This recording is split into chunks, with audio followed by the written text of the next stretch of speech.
Top 10 cases of the media blowing everything out of proportion. Number 10. The Royal Wedding. Few outside of the UK know what's going on in the UK on a daily basis, but stop the presses when the Disney-esque ideal of a prince and a princess eloping in the most ostentatious of ceremonies comes true. During the weekend that this media-friendly event was held, CNN paid undivided attention on William and Kate, not to mention all the crazy hats and jackets that came along for the ride. Anderson Cooper turned off his critical glances in favour of stupid grins and gossip stew that all the female anchors ate up with great fervour. After all, every girl dreams of meeting their own personal Prince Charming. For a weekend, Anderson filled in.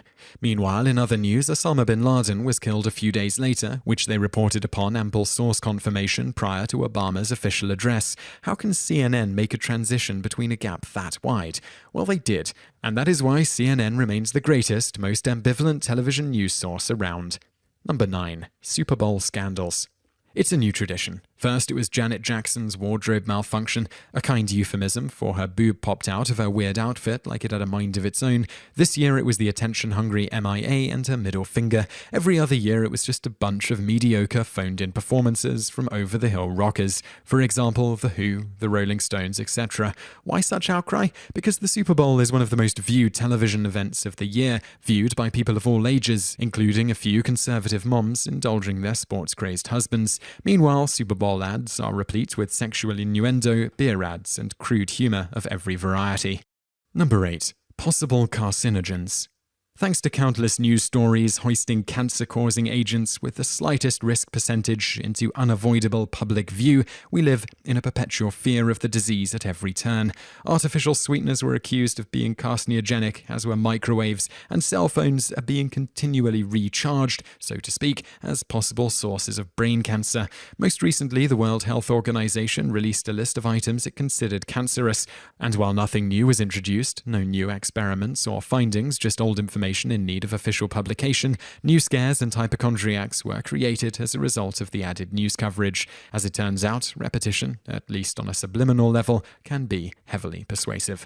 Number 7. The death of a celebrity. Unlimited, unironic praise and humility is shoveled on the corpses of celebrities who were either washed up or lived like deranged drug addicts, and they were used as nothing but comedic material so long as they were still kicking. But once they finally kick the bucket, all heads are down and all snickering is muted for accusations of disgraceful or disrespectful conduct. Oh, how death results in so many 180-degree turns, lies we tell ourselves to pardon our previous selves. Number 6. Anthrax. Post 9/11, nobody kept a cool head, especially not those pulling at the reins of major news outlets. This was because never had terrorism occurred so close to home, for media sources in particular. When select individuals within major cable and print news sources and some politicians were mailed envelopes containing traces of anthrax, they were not quiet about it. The result was outright fear of the post office and an unkillable leeriness about something as mundane as the Daily Mail. 22 documented infections and 5 deaths were the end result of those 7 letters, but in the eye of the storm, it seemed like the post office was a veritable death factory. Number 5. West Nile virus. This disease is presented like some elusive serial killer in the news. In actuality, it's a rather selective virus, more rampant amongst birds than anything else, where the most susceptible human individuals are the elderly and organ transplant recipients. 90% of people, otherwise, wouldn't even know they were infected. Number 4. H1N1, swine flu. Never before had the flu shot been as popular as the latest iPhone. In the immediate aftermath of the breakout, vaccine doses couldn't be supplied enough to meet the unruly demand. Tales of a fatal flu, far worse than the drink ginger ale and lie in bed all day flu, was enough to scare every hypochondriac to death, or at least into making the waiting line for the CVS Minute Clinic look like the line to get Dr. Oz's autograph. Number 3. Charlie Sheen. Why was this man the center of American focus and even Piers Morgan's focus for so long? Is it simply human nature to obsess over the meaningless, or do we just love to watch someone successful spiral downhill? Or is it both? Whatever the reason, he was plastered all over every possible media outlet. His manic, oddball Twitter rants and paranoid-drenched vlogs were the source of several professionally concocted interviews and a million memes and punchlines for talk show monologues. George Lopez would still be making Sheen jokes if his show hadn't been cancelled so prematurely.